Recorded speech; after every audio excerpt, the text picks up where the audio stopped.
ሰላም ጤና ይስጥልኝ እንደምናምሽታችኋል የተከበራችሁ ተመልካቾቻችን ከቤንሸኮ ቴሌቪዥን የሰዓቱን ዜናዎች ይዘን ቀርበናል ከዜናዎቹ ጋር ጦያሪ ማምነኝ አብራችሁን ቆዩ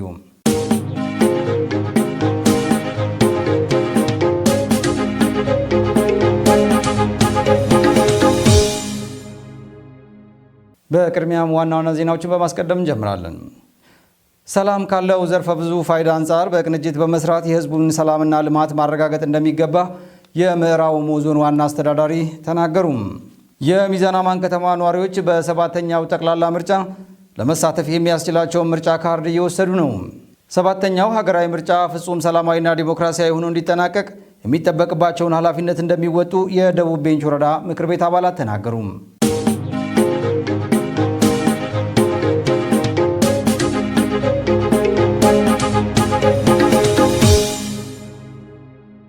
ተመልካቾች አሁን ወደ ዝርዝር ዜናዎቹ እናልፋለን ከዜናዎቹ ጋር ጦያሪ ማምነኝ አብራችሁን ቆዩ ሰላም ካለው ዘርፈ ብዙ ፋይዳ አንፃር በቅንጅት በመስራት የህዝቡን ሰላምና ልማት ማረጋገጥ እንደሚገባ የምዕራብ ኦሞ ዞን ዋና አስተዳዳሪ አቶ ታምሩ ቦኒ ተናገሩ የምዕራብ ኦሞ ዞን ምክር ቤት አራተኛ ዙር 12ኛ ዓመት የሥራ ዘመን 11ኛ መደበኛ ጉባኤውን በጀሙ ከተማ አካሂዷል ቡዛዩ አሰሳኝ ተጨማሪ አለው በሃይማኖት አባቶችና በሀገር ሽማግሌዎች ምርቃት ነው የዞኑ ምክር ቤት ጉባኤ ተጀመረው ጉባኤውን በንግግር የከፈቱት የምክር ቤቱ አፈ ጉባኤ የተከበሩ ቢሊልኝ ወልደሰንበት የዞኑ ምክር ቤት አባላት ባለፉት በርካታ ዓመታት የታቀዱ የመንግስት ፕሮግራሞች እንዲሳኩ በርካታ ተግባራትን ሲያከናውኑ መቆየታቸውን አንስተዋል የዞኑ ምክር ቤት አባላት ባለፉት በርካታ ዓመታት የታቀዱ የመንግስት ፕሮግራሞች እንዲሳኩና ውጤታማ እንዲሆኑ ዝርዝር የሥራ ዕቅድ በማውጣትና በመከታተል ረገድ በርካታ ተግባራትን ሲያከናውን ቆይቷል የመልካም አስተዳደር ችግሮች እንዲፈቱና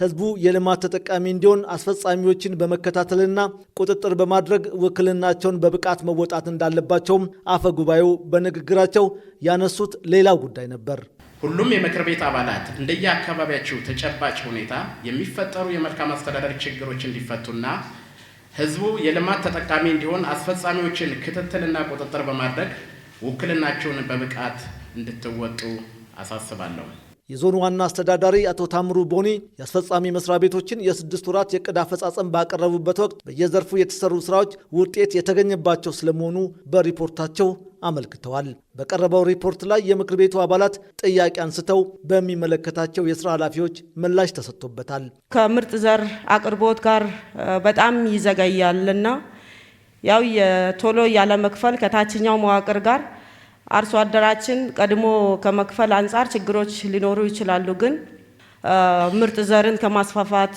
አንፃር ክፍተት እየታየ ነው ዘንድሮ በክልላችን ውስጥ ሁሉም አርሶ አደርን የሚፈልገው የምርት ሰብል አይነት ለምሳሌ ሾኔ ቢኤች 140 661 ሁሉም በኢትዮጵያ ውስጥ ተመርቶ አለ እጥረት የለም የሚለውን መዋቅሮቻችን ቅድም ምክር ቤቱን ያነሳው ይሄንን ስለሚኖር ዋናው ችግራችን ምንድነው ገንዘቡን በወቅት ተሰብስቦ እስካሁን ድረስ ወደ 11 ሚሊዮን ብር ነው የሰበሰብነው 11 ሚሊዮን ብር ለመሰብሰብ ረጅም ጊዜ ነው የተወሰደብን ቢያንስ የሚመጣው ነዳጅ እና ቤንዚን ፍትሃዊነት ተጠቃሚነት ከማረጋገጥ አንፃር እንዴት እየተገመገመ ነው ከነዳጅ አንፃር ያው ይታወቃል እንደኛ ዞን ያሉ 4 ማደያዎች ናቸው አሁን አገልግሎት እየሰጡ ያሉት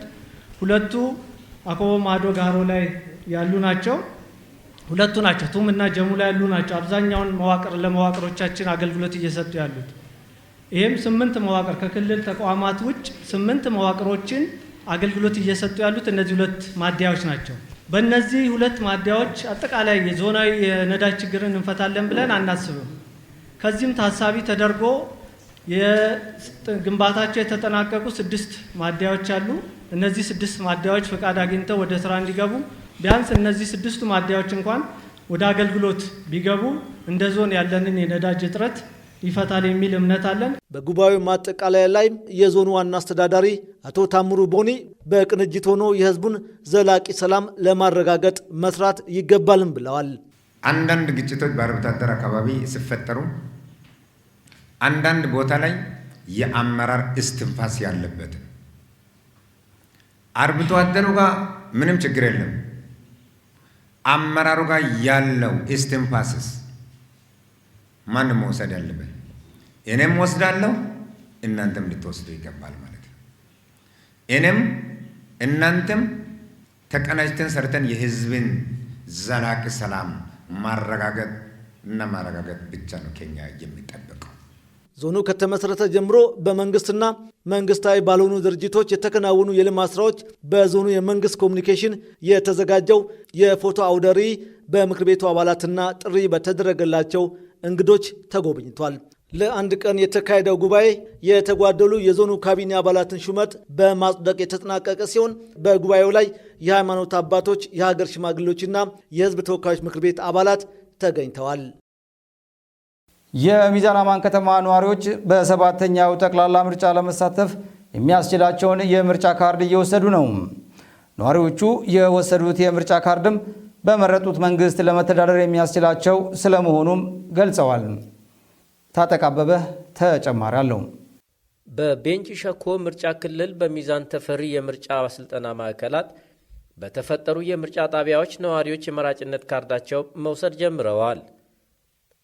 በምርጫ ጣቢያዎች ተገኝተን ያነጋገርናቸው የሚዛን አማን ከተማ ነዋሪዎች በሰጡት አስተያየት ህገ መንግስታዊ መብታቸውን በመጠቀም በቀጣይ የሚያስተዳድራቸው መንግስት ለመምረጥ የሚያስችላቸውን የመራጭነት ካርድ መውሰዳቸውን ተናግረዋል። ከለውጡ መንግስት በኋላ የሚደረገው የምርጫ ሂደት እጅግ በጣም የሚያኮራና ዴሞክራሲያዊ የሆነ ስርዓት የያዘ በመሆኑ እኔም ደግሞ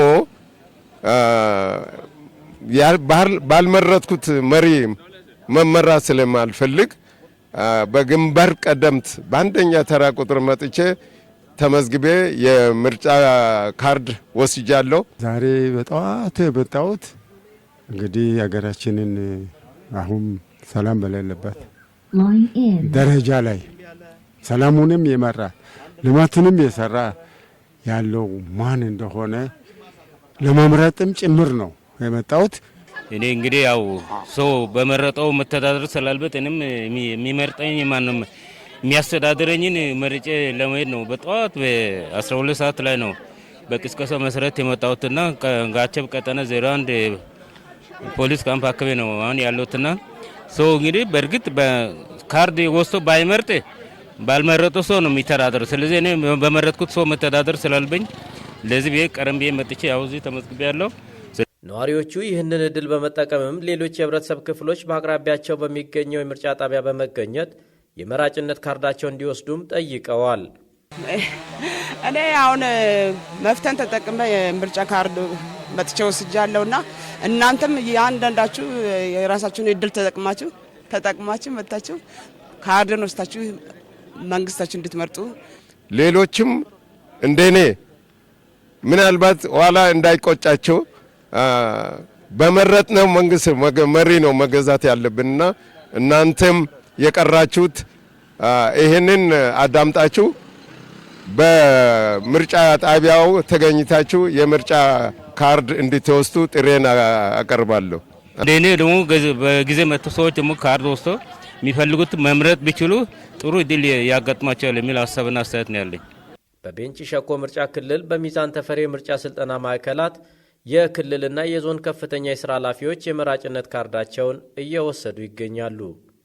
ሰባተኛው ሀገራዊ ምርጫ ፍጹም ሰላማዊና ዲሞክራሲያዊ ሆኖ እንዲጠናቀቅ የሚጠበቅባቸውን ኃላፊነት እንደሚወጡ የደቡብ ቤንች ወረዳ ምክር ቤት አባላት ተናገሩ። ምርጫው በወረዳው ያለምንም ችግር እንዲከናወንም መንግስት የሚጠበቅበትን ኃላፊነት ሊወጣ እንደሚገባም ተመላክቷል። ዘገባው የባልደረባችን በየነ ወርቁ ነው። ሰለሞን ፈጠነ ያቀርበዋል። የኢትዮጵያ ብሔራዊ ምርጫ ቦርድ ሰባተኛውን ሀገራዊ እና ክልላዊ ምርጫ ለማካሄድ በዝግጅት ላይ መሆኑ የሚታወቅ ነው። ይህ ምርጫ ሰላማዊ፣ ፍትሐዊና ዲሞክራሲያዊ ሂደት እንዲኖረው ለማድረግ የሚጠበቅባቸውን ኃላፊነት እንደሚወጡ ከደቡብ ቤንች ወረዳ ምክር ቤት አባላት መካከል አቶ መንግስቱ ካሽኩና አቶ ግዛው ሲያምያብ ተናግረዋል። በየአካባቢ ላይ በየመንደር ላይ ምርጫው ሰው እየፈለገ ነው የሚመርጠው። ፍጹም በሆነ ዲሞክራሲያዊ በሆነ መልክ፣ ፍጹም በሆነ ሰላማዊ በሆነ መልክ ምርጫው እንዲጠናቀቅ ቢያንስ እያንዳንዱ ህዝብ ወይም እያንዳንዱ መራጭ አካላቶች ኃላፊነት መውሰድ መቻል አለባቸው። ያለ ግጭት አንዱ ሳይጓዳ አንድ አካባቢ ያሉት ህዝብ ሳይፈነቀል ሰላማዊ በሆነ መንገድ ህዝቡ እንዲመረጥ ከነም ጭምር ከጎረቤትንም ጭምር ያው በማስተማር ላይ ነው ያለሁት። ህብረተሰቡ የምርጫ ካርድ ወስዶ በምርጫው በነቂስ እንዲሳተፍ ዲሞክራሲያዊና ሰላማዊ ተሳትፎ እንዲያደርግ የድርሻቸው እንደሚወጡ የተናገሩት ደግሞ አቶ ሙልጌታ ግራስና ወይዘሮ ገነት ገዛኸኝ ናቸው። ምርጫውም ፍጹም ሰላማዊ ታማኝነትና ዲሞክራሲያዊ ሆኖ እንዲጠናቀቅ የበኩሌን አስተዋጽኦ ለማድረግና ከኔ ጎን ያለው ጎረቤቶችንም ሌሎችም አካላት ሁሉም ምርጫው በሰላማዊ መንገድ እንዲጠናቀቅ ከመራጮች ምዝገባ ካርድ ጀምሮ እስከ ምርጫ ካርድ እስከምንጥል ድረስ ኃላፊነትን ለመወጣት ነው ያለሁት። ከኛ የሚጠብቀው አንደኛ ሰላማዊና ፍትሃዊ በሆነ ምርጫ እንዲካሄድ እዛ ያለው ህዝቦችን ማስተባበር፣ ለነሱ ግንዛቤ መፍጠር፣ በሰላም እንዲካሄድ ያረግ ነው። ለመምረጥም ሆነ ለመመረጥ ቅድሚያ የሰላም ጉዳይ ወሳኝ በመሆኑ በተለይ ተፎካካሪ ፓርቲዎች ምርጫው ሰላማዊ እንዲሆን መስራት እንዳለባቸውም ተጠቁመዋል። ፖለቲካ ፓርቲዎች ተፎካካሪ ፓርቲ ናቸው። ሲመጡ ሰላማዊ በሆነ መንገድ እኛም ቦታ ሰጥተን አስተምሮ ያው ሀሳብ ነው የሚሸጠው። ሀሳብ ሽጦ ባገኘው ልክ ባገኘው አብላት ልክ ሰላማዊ በሆነ መንገድ አንዱን ሳያንቋሸሽ አንዱ ሳይገፋ ሰላማዊ በሆነ መንገድ አስተምሮ የራሱን ሀሳብ ሽጦ በሚወዳደረው በውድድሩ ልክ እንዲቀጥል ነው የምናደርገው። ሰላም በሆነ መልክ ዲሞክራሲያዊ በሆነ መልክ ፍጹም ፍትሃዊ በሆነ መልክ ምርጫው እንዲመረጥ ኃላፊነት መውሰድ መቻል አለባቸው። በተቀናጀ መልክ ከገዢው ፓርቲ ጋር መስራት መቻል አለበት። አንዱ ሲመጣ አንዱን ሀሳብ በሀሳብ ደረጃ ላይ የሀሳብ ልዩነት ሊኖረው ይችላል ፖለቲካ ስለሆነ። ነገር ግን ሰላማዊ እንዲሆን እነዚህ ተፎካካሪ የሚባሉት ፓርቲዎችም ከገዢው ፓርቲ ጋር ጎን ላይ ቆሞ ስለ ሰላም ምርጫው ሰላማዊ በሆነ መልክ እንዲጠናቀቅ ስራዎችም በትክክል መስራት መቻል አለባቸው የሚለውን መልእክት ነው እኔ በግሌ ማስተላልፈው። ደቡብ ቤንች ወረዳ አስተዳዳሪ አቶ ተሾመ ኪያስካም ምርጫው በወረዳው ያለምንም ችግር እንዲከናወን መንግስት ምቹ ሁኔታዎችን በመፍጠር የሚጠበቅበትን ኃላፊነት ይወጣል ብለዋል። እንደ ደቡብ ቤንች ወረዳ 58 የምርጫ ጣቢያዎች አሉ።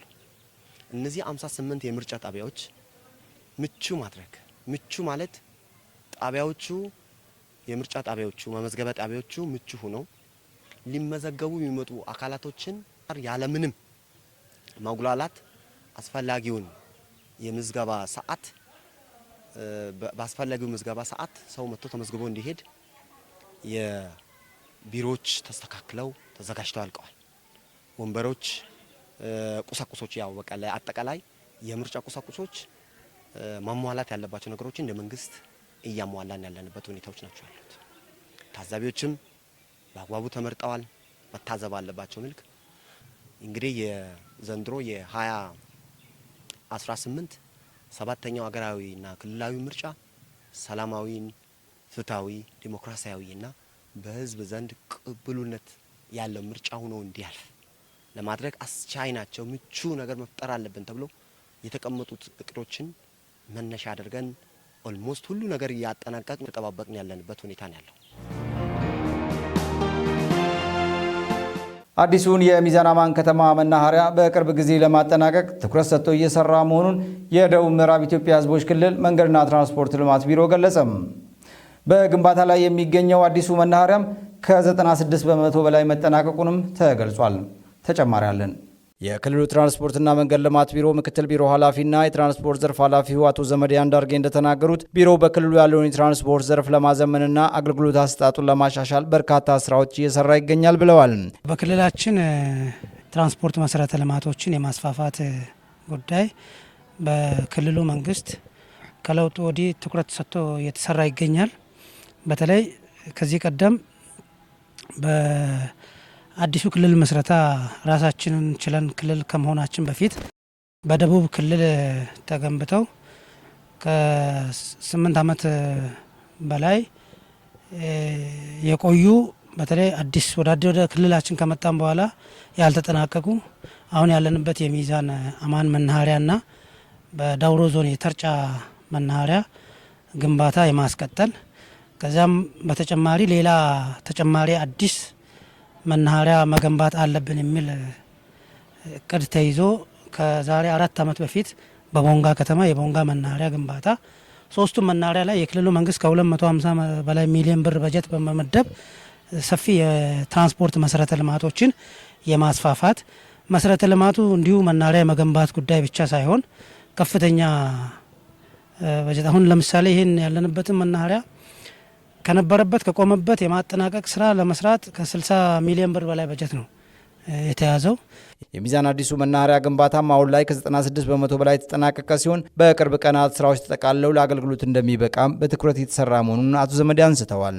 አሁን ባለንበት ደረጃ ከ96% በላይ ደርሷል የሚዛን መናኸሪያ ግንባታ። ይሄ ግንባታ ቀሪ ስራዎች ሳይት ላይ ያሉ የሳይት ወርክ ስራዎች የፓርኪንግ ኤሪያው እንደምታዩት ተሰርቷል።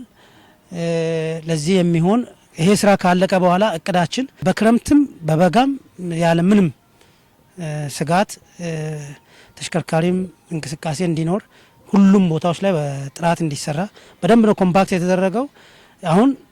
አሁን የተደረገ ነው የሚመስለው ከአንድ ወር በላይ ከ2 ወር በላይ ጊዜ ወስዶ በፊት የተሰራ ነው አሁን የሚታዩትና ይህን የማጠናቀቅ ስራዎች እንሰራለን። የደቡብ ምዕራብ ኢትዮጵያ የኮንስትራክሽን ባለስልጣን የግንባታ ተቆጣጣሪ መሐንዲስ አቶ አክሊሉ አሰፋ በበኩላቸው የመናኸሪያው ግንባታ በቀድሞ ደቡብ ክልል ተጀምሮ ለዓመታት የቆየ የነበረ ሲሆን አዲሱ ክልል እንደተደራጀ ወደ ስራ ያስገባው ፕሮጀክት መሆኑንም ገልጸዋል።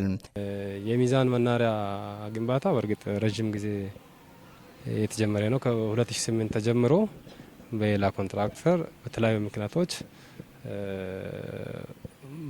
መጨረስ አልቻለም።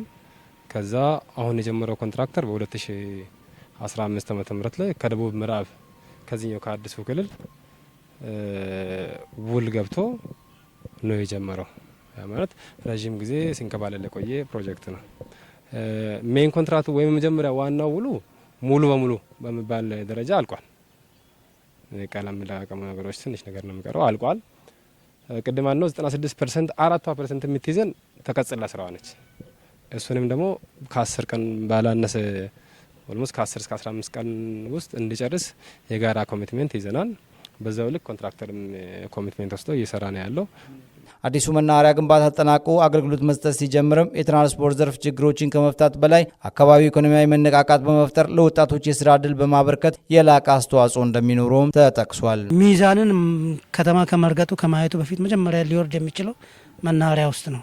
ከመናኸሪያ ነው ያው የአካባቢውን መልክዓ ምድሩን የቱሪዝም ኢኮኖሚውንም ከማቀላጠፍ አንጻር የመሰረተ ልማት የመናኸሪያ መሰረተ ልማት መገንባቱ የተሽከርካሪ የመውጣት የመግባት ጉዳይ ብቻ ሳይሆን የአካባቢውን የቱሪዝም ኢኮኖሚ የማነቃቃት እድሉ ሰፊ ከመሆኑ አኳያ በትኩረት እየተሰራ እንዳለ ለማንሳት ነው። በፍርድ ቤት ደረጃ የሐሰተኛ ማስረጃ ሆኖ መቅረብ በፈጣሪ ዘንድ የሚያስጠይቅ ትልቅ ወንጀል ነው ሲሉ የሃይማኖት አባቶችና የሀገር ሽማግሌዎች ተናገሩ። የቤንች ሸኮ ዞን ከፍተኛ ፍርድ ቤት ከተለያዩ ባለድርሻ አካላት ጋር በመሆን በ2018 በጀት ዓመት ዙሪያ የ6 ወራት እቅድ አፈጻጸም መድረኩንም አካሂዷል።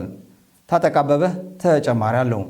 በመድረኩ የተሳተፉ አካላት የዞኑ ፍርድ ቤት ባለፉት 6 ወራት ያከናወናቸው ተግባራት የሚበረታቱ መሆኑን ተናግረዋል። የ2018 የ6 ወር አፈጻጸም ነው ስንገመግም የነበረው። ከዛ በተጨማሪ የፍትህ ስራ ሪፎርም በፍርድ ቤቱ እንዴት እየተተገበረ እንደነበረ ያለፉት አመታትን አፈጻጸምም ለማየት ችለናል። አጠቃላይ የፍርድ ቤቱ አፈጻጸም ሲታይ በጣም አበረታች ውጤቶች የተመዘገቡበት ነው። ፍትህ ለሰው ልጆች ወሳኝ ከሚባለው ነገር ነው። ምንም ጥያቄ የለውም። ለሰው ልጅ ፍትህ ያስፈልገዋል። በዚህ ሂደቶች ውስጥ ብዙ ከሪፖርቱ ያየናቸው በጣም ብዙ ነገሮች አሉ። ብዙ የተሰሩ ነገሮች አሉ። ያው ስራው ከባድ እንደመሆኑ መጠን 100% ማድረግ የሚከብድ ቢሆንም ደግሞ እዛው መካከል ደግሞ ያየናቸው የሚቀሩ ነገሮች አሉ።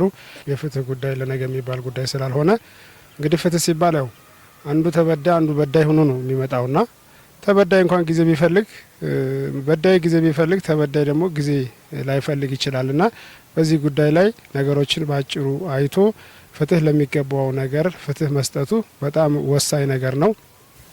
እንግዲህ በዛሬው ሪፖርት አቀራረብ በተመለከተ ያው ለዜጎች የሚደረገው የዳኝነት አሰጣጥ ስርዓት ፍትሐዊና ዲሞክራሲያዊ እንደሆነ ነው ያየሁት።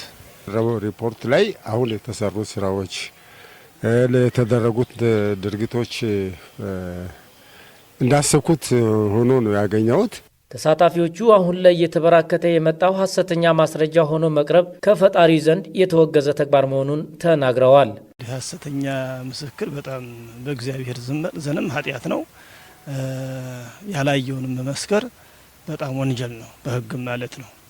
ሰው ያየውን ነው መመስከር ያለበት፣ የሰማውን ነው መመስከር ያለበት። ከዛ ውጭ ግን በሌላ ነገር በጥቅም ተገዝቶ በሐሰት መመስከር በጣም ወንጀል ነው። ህብረተሰቡ ይህንን አውቆ መጠንቀቅ አለበት የሚል ነገር አለኝ። የሐሰተኛ ምስክርነት እንግዲህ ከባድ ወንጀል ነው። እንደ ሃይማኖትም እንደ ባህልም እንደ ማንኛውም ነገር ማለት ነው። በእስልምና ሃይማኖት ሐሰተኛ መረጃ ሸሃደተ ዙር ነው የሚለው። ከባድ ወንጀል ከሚባሉት የሰው ልጆችን ነፍስ ከማጥፋት ያላነሰ ማይታይ ወንጀል ነው። የሐሰት መረጃን ይዞ ፍትህ ከመፈለግ ይልቅ እውነቱን ተጋፍጦ ተሸንፎ ቢቀጣ ለሱ የአይምሮም እርካታ አለው፣ ለእምነቱም ታማኝ ሰው ነው የሚባለው። ስለዚህ እኔ በዚህ አጋጣሚ ለሁሉም ሰው አደራ ምለው ያልሆነ የሐሰት መረጃ ይዞ እውነትን ፈልጉ፣ እውነትን አስመስሎ እውነት የሌለበት እውነት መፈለግ በፈጣሪም ጋር ትልቅ ወንጀል ነው። እዚህ ምድር ላይም ትልቅ ፍትህ መጋፋት ስለሆነ ሁሉም ሰው ከዚህ እንዲቆጠብ የሚል መልእክት አለኝ። ነው ሰው ሃይማኖቱን የተወ ነው። እግዚአብሔርን ፈራ እግዚአብሔርን ሰው እየፈራ ነው። አሁን ሰው ወደ ገንዘብ ነው የመጣ ያለ፣ ገንዘብ ነው አሁን ሰው እየገዛ ያለና ሰዎች ሐሰት ምስክርን ሆን ብሎ የያዙት ይመስለኛል። እኔም ያጋጠመኝ ነገር ስለሆነ ነውና ሰዎች ገንዘብ ሰጥተው ሐሰት ማስረጃ እንዲሰጡ እያደረጉ ነው። ባለድርሻ አካላት በተገኙበት የተደረገው የውይይት መድረክ ለቀጣይ ፍርድ ቤቱ ስራ ስንቅ የተገኘበት ስለመሆኑም ተብራርቷል። በ6 ወር ስራ አፈጻጸም አንጻር ስናከናውናቸው ያላየናቸው ግን ሊፈጸሙና ሊተገብሩ የሚገባ የፍርድ ቤቱን የተሻለ አገልግሎት አሰጣጥ ሂደት ለማስቀጠል ለከፍ ለማድረግ የሚያግዙ ሀሳቦችን ከህዝቡ ወስደን አክለን ፈትሸን መታረም የሚገባቸውን አርመን እርምጃ ሊወሰድባቸው የሚገባ ከስነ ምግባር እና ከብልሹ አሰራር አንጻር የተነሱ ጉለቶችን ፈትሸን መርምረን አጣርተን እርምጃ ለመውሰድ የሚያስችል ስንቅ ያገኘንበት መድረክ ነው። የኩታ ገጠም እርሻን በማስፋፋት አርሶ አደሩ ምርትና ምርታማነት ለማሻሻል እንደሚሰራ የሰሜን ቤንች ወረዳ አስተዳደር አስታወቀም። በወረዳው በ3.7 ሚሊዮን ብር በላይ የሚከናወነው የኤፍኤስአርፒ ኩታ ገጠም እርሻ ልማት ስራም በይፋ ተጀምሯል። ሰለሞን አበበ ተጨማሪ አለው። የ2018 የበልግ የኩታ ገጠም እርሻ ልማት ማስጀመሪያ መርሃ ግብር በጠመንጃጅ ቀበሌ በእንሰት ተክል ተከላ የተጀመረው። በመድረኩ የተገኙት የሰሜን ቤንች ወረዳ ዋና አስተዳዳሪ አቶ ዘማች አዳ እንደተናገሩት የኩታ ገጠም እርሻ በወረዳው ያለውን የምግብ ዋስትና ለማረጋገጥ አጋዥ ነው። ዘንድሮ በዚህ በልግ ቅድም ሳስቀምጥ የነበሩ ብዙ ስራዎችን እንሰራለን። በዛ ደግሞ የእኛን አርሶ አደር ውጤታማ ማድረግ እንችላለን የሚል ታሳቢ ተደርጎ በግብርና በኩል ታቀዶ በኤፍኤስአር ድጋፍ ይሄን ስንሰራ ጎላ ቀበሌ ላይ ይሄን የድንች ችግኝ እንተክላለን።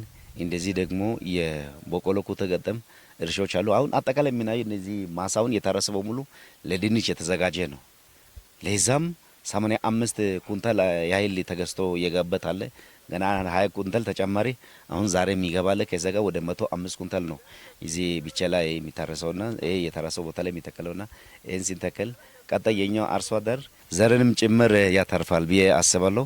በፕሮጀክቱ ድጋፍ ለወረዳው 3.7 ሚሊዮን ብር በጀት ተመድቦ በወረዳው 10 ቀበሌያት የአርሶ አደር ማሳ ላይ ተግባራዊ እንቅስቃሴ መጀመሩንም ተናግረዋል። የጎላ ቀበሌ አሁን ዋና ድንች የሚተከልበት ቦታ ላይ ያለ ነው።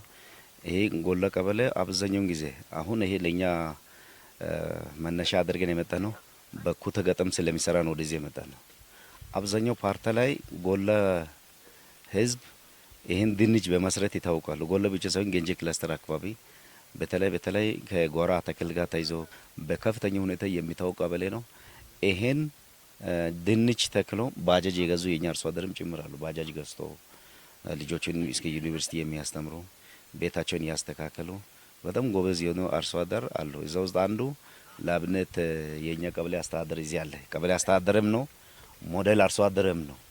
በዛ ከፍተኛ ውጤት ያመጣ አርሶ አደርም ነው። ለዛም ነው እኛ ጎለ ቀበሌ ላይ እንደ ሞዴል በኩታ ገጠም እንደዚህ በመንግስት ወይም በፕሮግራሙ ድጋፍ አድርገን ሰርተን ሌላው ቀበሌ ከዚህ ተሞክሮ ወስዶ መስራት አለበት ከሚል አንጻር ነው ወደዚህ የመጣ ነው። የወረዳው ግብርናና አካባቢ ጥበቃ ህብረት ስራ ጽህፈት ቤት ኃላፊ አቶ አማኑኤል ንጉሴ በበኩላቸው ፕሮጀክቱ የአርሶ አደሩን ምርታማነት ለማሳደግ አጋዥ ስለሆነ በሌሎች አካባቢዎችም ይሰፋል ብለዋል።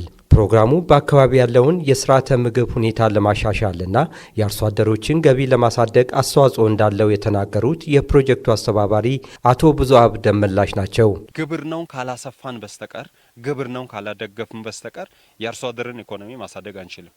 አርሶ አደሩ አለምቶ የራሱ ኑሮ ማረጋጋት ካልቻለ በስተቀር የኑሮ ውድነቱን መቀነስ አልችልም። አንደኛ አርሶ አደሩ አምርቶ ለራሱ ስቶር ማድረግ አለበት፣ ለገበያ ማቅረብ አለበት፣ ኢኮኖሚው ማሳደግ አለበት። ዋና አላማችን ምንድነው? የምግብ ዋስትናውን ለማረጋገጥ የኑሮ ውድነቱን በራሳችን ድርሻ ለመቆጣጠር በምንችለው መጠን ለማገዝ ነው የዛሬውን ስራ ያደረግን ያለ ነው። ይሄን እኛ ዛሬ ላይ ይፋ አረግን እንጂ ይሄን ወር ሙሉ ይሄ ስራ ሰሜን ቤንች ላይ ይሰራል ማለት ነው። 10 ቀበሌ ላይ እኛ 2 ቀበሌ ጎላና ጠመንጃጅ ላይ ነው ይፋ ያረግነው። ለፕሮግራሙ ውጤታማነት የቅርብ ክትትል ይደረጋል ብለዋል አቶ ብዙአብ።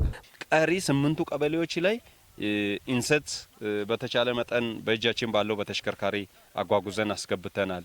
ማድረግ ምንችለውን አድርገናል። የቀበሌ መዋቅሮች፣ የቀበሌ አስተዳደር፣ የቀበሌ ስራ አስኪያጅ፣ የቀበሌ ግብርና ጽሕፈት ቤት ኃላፊ፣ የቀበሌ ባለሙያዎችና አርሶ አደሮች ከዛሬ ጀምሮ ይሄን ወር ሙሉ ትኩረት አድርጎ አሁን እኛ ያስገባነውን ግብዓት ከአፈር ጋር በማቀላቀል ምርትና ምርታማነቱን ከማሳደግ አንጻር በዚህ ልክ በአማረ ሁኔታ መተን ምርቱ ያለበትን ጉብኝት ለማድረግ ጭምር የምናቀድበት ሂደቶች ነው ያለው። በፕሮጀክቱ ተጠቃሚ የሆኑ አርሶ አደሮችም በተሰጣቸው ድጋፍ ደስተኛ እንደሆኑ ገልጸው በቀጣይም የተሻለ ምርት ለማምረት እንደሚተጉ የተናገሩት በፕሮግራሙ ከታቀፉ 400 አርሶ አደሮች መካከል 120 ሴት አርሶ አደሮች መሆናቸውን ከኃላፊው ገለጻ ለመረዳት ተችሏል።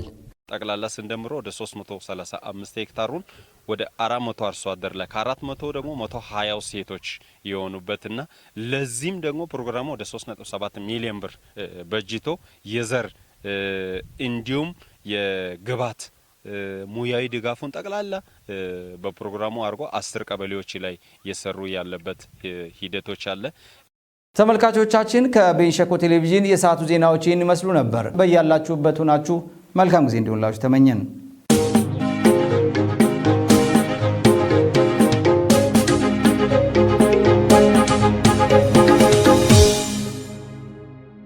ክቡራትና ክቡራን ተመልካቾቻችን የተለያዩ መሰናዶችን ወደ እናንተ ስናደርስ ቆየን። እንዲሁም 12 ተኩል ላይ የዜና ወጃዎችንም ወደ እናንተ አድርሰናል። አሁን የቀረን መሰናባበት ነው። ፕሮግራሙን ወደ እናንተ በማቅረብ እኔ ተዘራ ጥላሁን ከካሜራ ባለሙያ ማቴዎስ ዘለቀ ጋር በጋራ ሆነን አብረናችሁ ቆይተናል።